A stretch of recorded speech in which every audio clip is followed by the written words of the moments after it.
व्यासपीठावर बसलेले सर्व मित्र पक्षाचे सन्माननीय नेते आणि जमलेल्या माझ्या बांधवांनो, भगिनी आणि मातांनो,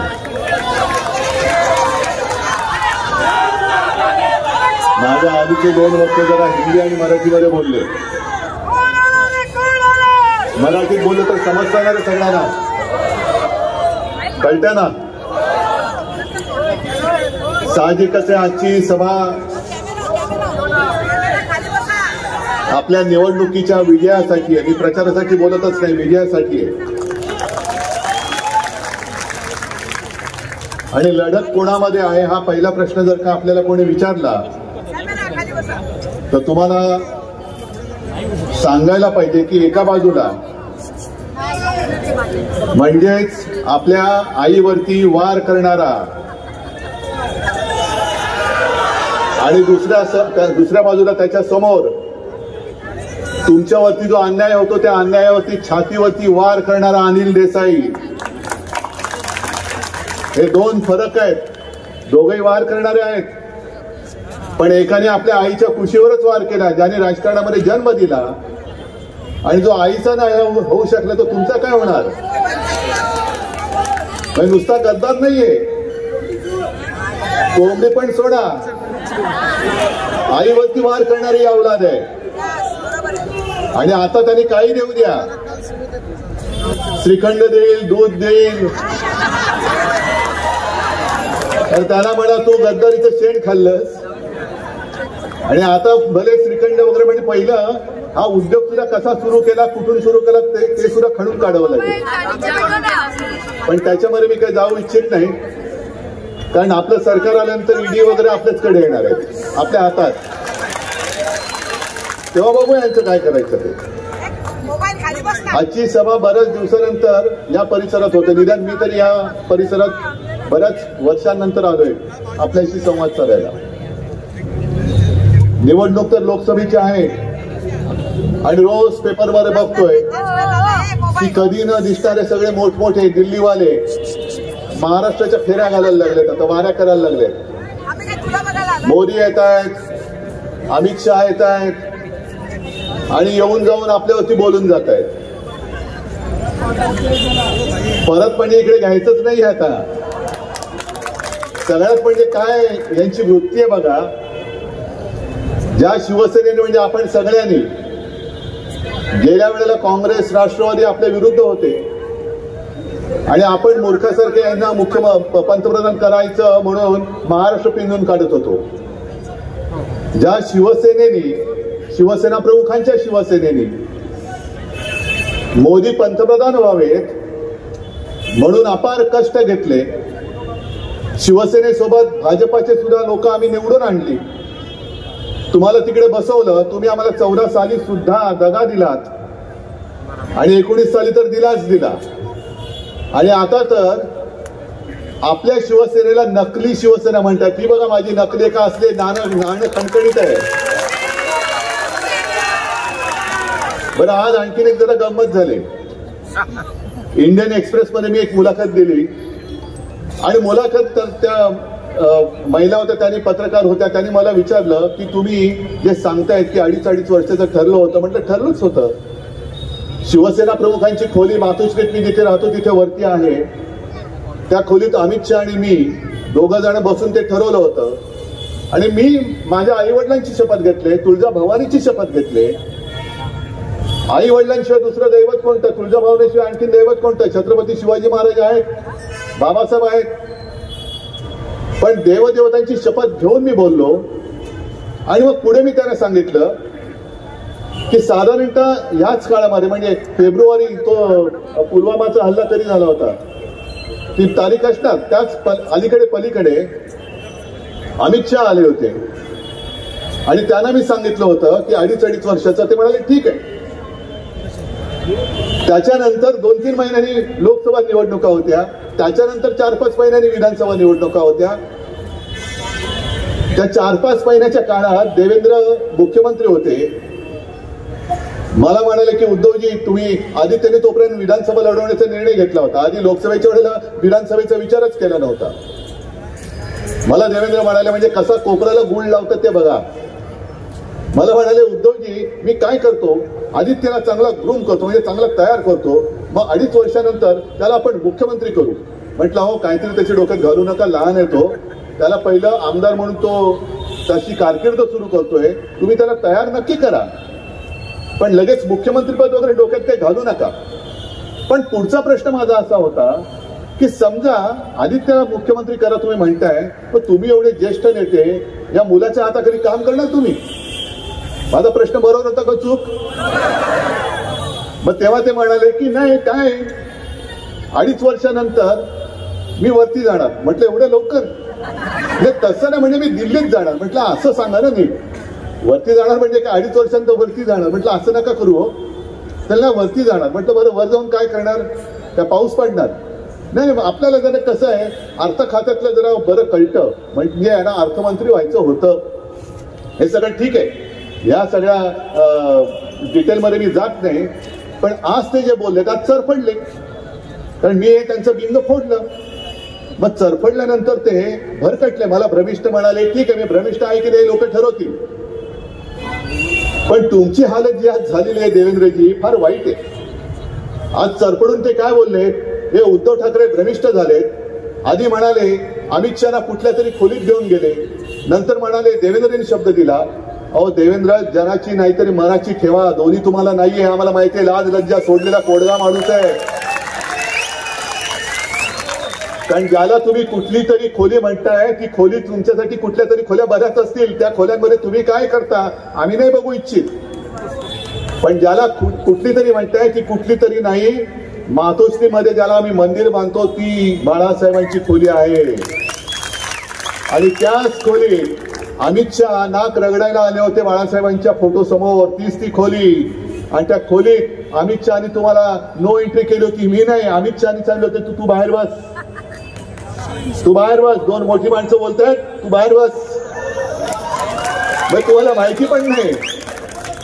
आणि त्याच खोलीमध्ये अटलजी आले होते, अडवाणीजी आले होते, राजनाथजी आले होते, प्रमोदजी यायचे, गोपीनाथजी यायचे. पण तुम्हाला तुमच्या नेत्यांनी बाहेर बस सांगितलं होतं, मी नव्हतं. त्याच्यामुळे तुम्हाला त्या खोलीचं महत्व माहिती नाहीये. ती खोली आमच्यासाठी मंदिर आहे. आणि तिला तुम्ही नालायक माणसा, तू कुठली तरी खोली म्हणतोस. होय, मी आज मुद्दामून नालायक म्हणतोय, कोडगा म्हणतोय, कारण माझ्या भावना या त्या बाळासाहेबांच्या खोलीबद्दल या अत्यंत संवेदनशील आहेतच. कधी कुठे जाताना, चांगलं कार्य करायला सुरू करताना त्या खोलीत जाऊन आम्ही शिवसेना प्रमुखांच्या तसबिरीसमोर आणि माझ्या माचा फोटो आहे त्याच्यासमोर नतमस्तक होतो. एवढं पावित्र्य आम्ही त्या खोलीला दिलेलं आहे. आणि तिला तुम्ही कुठली तरी खोली बोलता? जाऊ द्या, तुमच्या विचाराची खोलीच तेवढी आहे. विचाराला खोलीच नाही तुमच्या, उथळ विचाराचे तुम्ही आहात. आज जे तुमच्या विरुद्ध चहू बाजूने देशामध्ये सगळे जे काय रान पेटलेलं आहे, ते रान तुम्हाला विझवता येत नाहीये. अनेक ठिकाणी गावागावामध्ये तुमच्या सगळ्या चेल्या चपाट्यांना गावबंदी झालेली आहे. अगदी अशोक चव्हाणांना बघा, त्यांच्या सभेमध्ये लोकांनी गोंधळ घातलेला आहे. आता अशोक चव्हाणांना वाटत असेल, अरे मी जो काय काँग्रेसमध्ये होता तो बरा होतो, मला निदान लोक विचारपूस तरी करायची, आता घामच पुसावा लागतोय. विचारपूस तर सोडूनच द्या, गावातून पण हाकलून दिले त्यांना. म्हणजे एवढी वाईट हालत झालेली आहे. आणि हे मोदीजी जे आता येत आहेत सगळ्यांना, म्हणजे 2014 साली काय तुम्हाला सांगितलं होतं, 19 साली काय सांगितलं होतं, 14 साली सांगितलं होतं 5 वर्षांनी तुमच्या हातामध्ये ह्या गोष्टी असतील, 19 साली सांगितलं आणखीन 5 वर्षांनी असतील. आता 5-10 वर्षाचा हिसाबच नाही, एकदम 2047 साली तुमच्या हातामध्ये बघा काय असेल. 2047 साल कोण बघणार आहे? मोदीजी, मी कोणाचं वाईट चिंतत नाही. मग मी तुम्ही 2047 सांगतो, मी सांगतो 2050 साली बघा मी काय देतो तुम्हाला. काय वाटेल ते बोलायचं, उगाच काहीतरी सांगायचं. तुम्ही आज सगळेजण इकडे आलेला आहात, सगळ्यांना मी घर देणार, देशातल्या 140 कोटी लोकांना मी फुकट धान्य देणार, मी इथून चंद्रावरती रस्ता बांधणार. तुम्हाला तरी पटते? पण 2 वेळेला आपण कसे फसलो? आपण काय विचार केला सगळ्यांनी? समजा मी तुम्हाला सांगितलं मी इथून चंद्रावरती डायरेक्ट तुम्हाला ब्रिज करून देईन. मी सगळ्यांना विचारतो महाविकास आघाडीतल्या, तुम्हाला शक्य आहे भाई? शक्य आहे? नाहीये. पण मी सांगतो. मग तुम्ही काय विचार कराल, अरे माहिती मला होणार नाही, हे तर नाहीच सांगतायत, पण हा सांगतोय देणार, तर हा देणार सांगतोय, याला मतं तर देऊन बघू. मग झालं, मत दिलं की अच्छे दिन आएंगे, 15 लाख रुपये येणार, या सगळ्या थापा. आणि आता एवढ्यावरती शिल्लक नाही राहिलेलं. भाई तुम्ही जे बोललात की ही मुंबई अशीच नाही मिळाली, आणि 105 हुतात्मे हे नोंद झालेले हुतात्मे आहेत. पण त्याच काळामध्ये एक परदेशी व्यक्ती, पत्रकार महिला ताया झिंकिन या मुंबईमध्ये आल्या होत्या. त्यांनी एक पुस्तक लिहिलंय, रिपोर्टिंग इंडिया. त्या पुस्तकात त्यांनी नमूद केलंय की जो गोळीबार तेव्हा झाला होता आणि जे गोळीबारामध्ये मृत्युमुखी पडले होते त्यांना बघायला त्या हॉस्पिटलमध्ये गेल्या, तेव्हा जवळपास 200 ते 250 शव त्यांच्या समोर अशी पडलेली होती. 200 ते 250. ही एवढी रक्त सांडून मिळवलेली आम्ही मुंबई आहे. घाम गाळून कष्ट करून कमावलेली ही मुंबई आहे. आणि मुंबई ही देशातली सगळ्यात जास्त कर भरणारी एक नगरी मुंबई, आर्थिक केंद्र, आर्थिक राजधानी. आणि हेच त्या मोदी शहांच्या पोटामध्ये दुखतंय. मुंबई कशी काय असू शकते, अहमदाबाद असायला पाहिजे. मग जे मुंबईमध्ये आहे ते घेऊन जा अहमदाबादला.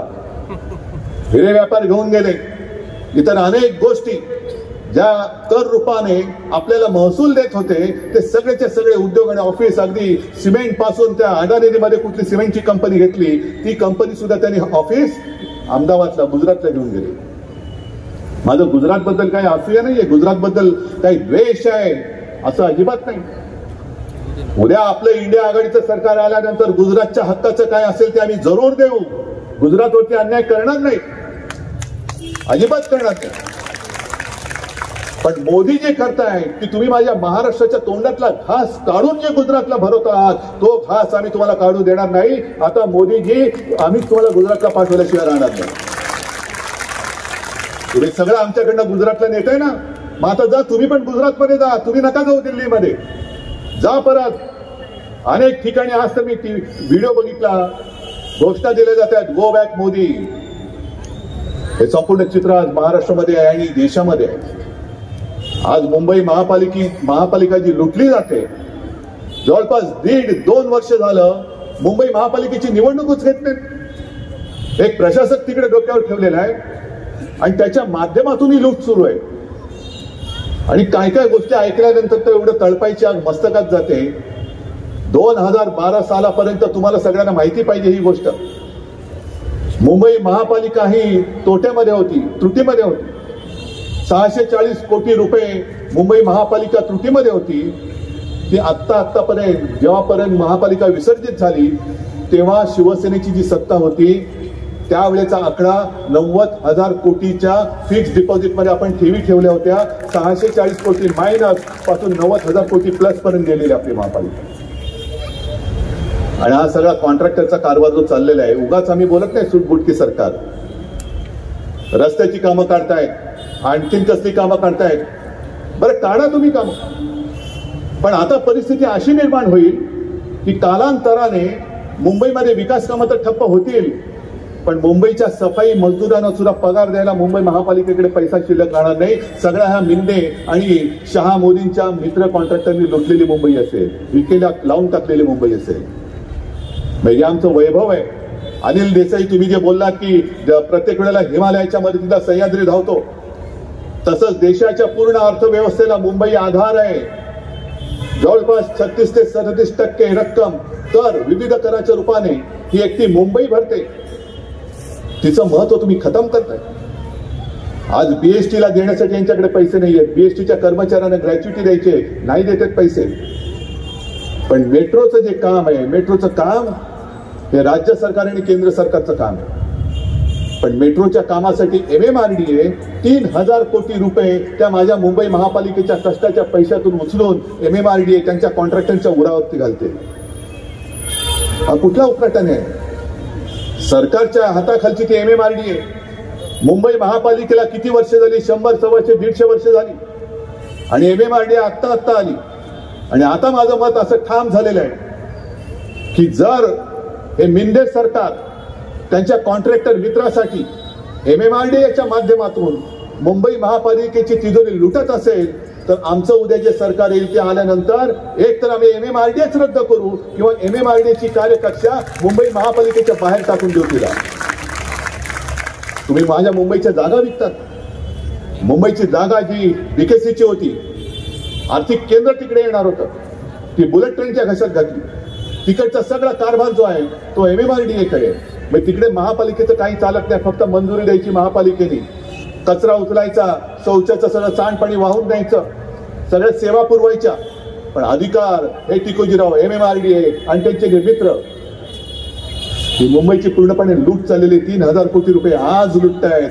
आणखीन काही काळ जर राहिले अख्खी मुंबई लुटून टाकतील. आणि प्रत्येक वेळेला दर महिन्याला त्यांची हीच इच्छा आहे की तुम्ही मुंबई मुंबई म्हणता, पगार देण्यासाठी सुद्धा रोज तुम्हाला उठून भिकेचा कटोरा घेऊन आमच्या दारात दिल्लीला उभं राहायला लागेल. हे तुम्हाला मान्य आहे? तुम्ही कष्टाने कमवता आणि ते सगळे दिल्लीवाले लुटतात. एक तर काही उद्योग येऊ देत नाहीत, रोजीरोटीचा पत्ता नाही, कॉन्ट्रॅक्टरचे सगळे खिसे भरून टाकतात, महापालिका कर्मचाऱ्यांना द्यायला पगार उद्या ठेवणार नाहीत, BST साठी काही नाही पण मेट्रोच्या उरावरती सगळं घालतात. अरे एवढं तर आता कमीच झालं. पण कोविड काळाचा उल्लेख जो तुम्ही केलात, त्या कोविड काळामध्ये घोटाळे झाले म्हणून आपल्या लोकांना बदनाम करतायत. किशोरीताई आलेच त्या इकडे, किशोरीताई महापौर होत्या, त्यांच्यावरती किती नालायक माणसं आहेत. त्या बॉडी बँकचा घोटाळा केला. म्हणजे जसा अटलजींच्या सरकारमध्ये जॉर्ज फर्नांडिस यांच्यावरती कारगिलच्या युद्धात शवपेटिकांचा घोटाळा म्हणून बोंबाबोंब झाली होती, त्यातनं काय निघालं नाही निघालं तुम्हाला माहिती आहे. पण आता कोविडच्या काळात मुंबईने जे अतुलनीय काम केलं, त्या कामाला कुठेतरी कलंक लावायचा म्हणून कसा घोटाळा झाला. खिचडीमध्ये घोटाळा, बॉडी बँकमध्ये घोटाळा. तरी बरं, परवा त्या कोर्टाने असं कानपटवले मिंदे सरकारला, पहिला पुरावा दाखवा, पुरावा दाखवा, कुठे घोटाळा कुठे झाला दाखवा आणि नंतर या. आता ते बघितल्यानंतर आता आपल्याला कळलं पाहिजे की यांना काय पुरावं की गाढव या सरकारला, हे तुम्ही ठरवायचंय.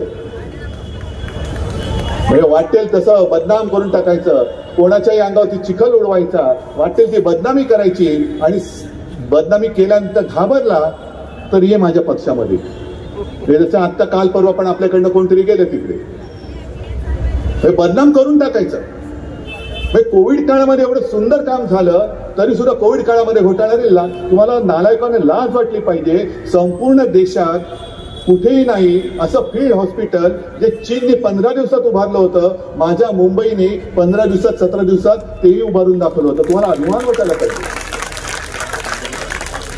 अख्ख्या महाराष्ट्रामध्ये कोविडची चाचणी करणारी जी काही केंद्र होती, लॅब होत्या, त्या फक्त 2 का 3 होत्या. त्या आपण वर्षभरामध्ये जवळपास 600-650च्या वरती आपण ती केंद्र घेऊन गेलो होतो. किती काम केलं. अगदी आज सुद्धा मला माहिती आहे, मी विधानसभेमध्ये उत्तर दिलेलं आहे, मुख्यमंत्री होतो तेव्हा.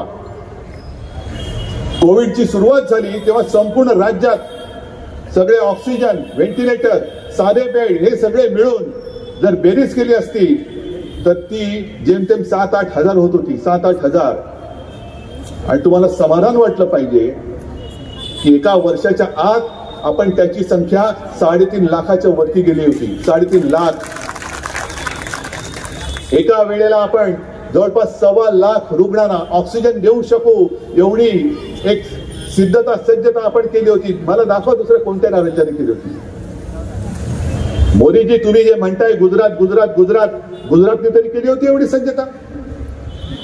तुमच्या कोणत्या राज्याने एवढी सज्जता केली होती दाखवा. आणि माझं ते जे काय कौतुक झालं देशातला सर्वोत्तम मुख्यमंत्री म्हणून, हे माझं कौतुक नव्हतं, ते माझ्या जनतेचं आणि माझ्या शासकीय यंत्रणेचं कौतुक होतं. एवढा काही मूर्ख नाही लगेच काहीतरी दुसऱ्याचं श्रेय घ्यायला नाही. जे जे मी सांगत होतो तुम्ही ऐकत होतात, म्हणून आणि म्हणून आपण मुंबई आणि महाराष्ट्र वाचवू शकलो. पोलीस असतील, अगदी वैद्यकीय सेवा देणारे कर्मचारी असतील, त्यांनी सुद्धा जीवावरती बेतू दे पण आम्ही रुग्ण वाचवणार. आणि अशीच एक रुग्णसेविका पुण्याच्या ससून हॉस्पिटलमध्ये रुग्णाची सेवा करताना कोरोना होऊन तिचं निधन झालं. तिचं नाव अनिता पवार. आपण सरकारने जाहीर केलं होतं कोविड योद्ध्यांना जर कोविड काळामध्ये कोविडने मृत्यू झाला तर 50 लाख रुपये देऊ. मग ती अनिता पवार तिचा मृत्यू झाल्यानंतर, कोविडने मृत्यू झाल्यानंतर तिच्या यजमानाने सरकारकडे मागणी केली, ह्याच शिंदे सरकारकडे. नाही म्हणाले, नाही देता येणार. मग ते कोर्टात गेले. कोर्टाने तिकडे पण कान फटवलं आणि कोर्टाने यांना सरकारला विचारलं की तुमच्यात काही संवेदना आहेत की नाही, माणुसकी काय आहे की नाही. तुम्ही कोविड मध्ये ज्यांनी आपले प्राण गमावले त्यांच्या जीवाचं मोल तुम्हाला आहे की नाही. सगळं आणि सगळं फक्त माझ्या कॉन्ट्रॅक्टरसाठी. कोविडमध्ये मेले तर मरू द्या, कोविडमध्ये रुग्णाची सेवा करताना मेले तरी मरू द्या. अशा पद्धतीने हा कारभार चालणार असेल आणि आपल्या डोळ्यात देखत जर का माझ्या महाराष्ट्राचं आणि मुंबईचं वस्त्रहरण होत असेल तर तुम्ही सगळे मर्द नुसतं डोळ्यावरती पट्टी बांधून बघत बसणार. ही गद्दारी झाली ती केवळ शिवसेनेशी, केवळ माझ्याशी नाही झाली, ही गद्दारी तुमच्याशी पण झालेली आहे. ज्यांनी त्यावेळेला या गद्दारावरती, ज्यांनी आपल्या आईवरती वार केला, राजकीय आईवरती वार केला, शिवसेनेवरती वार केला, त्यांच्यासाठी मेहनत केली होती, त्याला जिंकून आणलं होतं, त्या सगळ्या निष्ठावंत कडवट आणि मतदारांवरती सुद्धा त्यांनी वार केलेला आहे. त्यांच्या बरोबर त्यांनी गद्दारी केलेली आहे. आणि म्हणून मला असं वाटतं निर्णय काय हा स्पष्ट आहे. तुम्हाला निष्ठावान तुमचा खासदार पाहिजे की गद्दार पाहिजे हे तुम्ही ठरवायचं. निष्ठावान पाहिजे. पण आता आणखी एक गोष्ट आहे, हे जरा दाखवा. कारण आपलं त्यांनी धनुष्यबाण चोरलेलं आहे. आणि मी मागे सुद्धा बोललो का रे, रावणाला शिवधनुष्य पेलताना आलं तर गद्दारांना पेलता येणार. गद्दारांच्या हातामध्ये आहे आणि ते सुद्धा थोडा काळ आहे. आणि मशाल द्या, माझ्याच काय सगळ्यांच्या हातामध्ये मशाल द्या.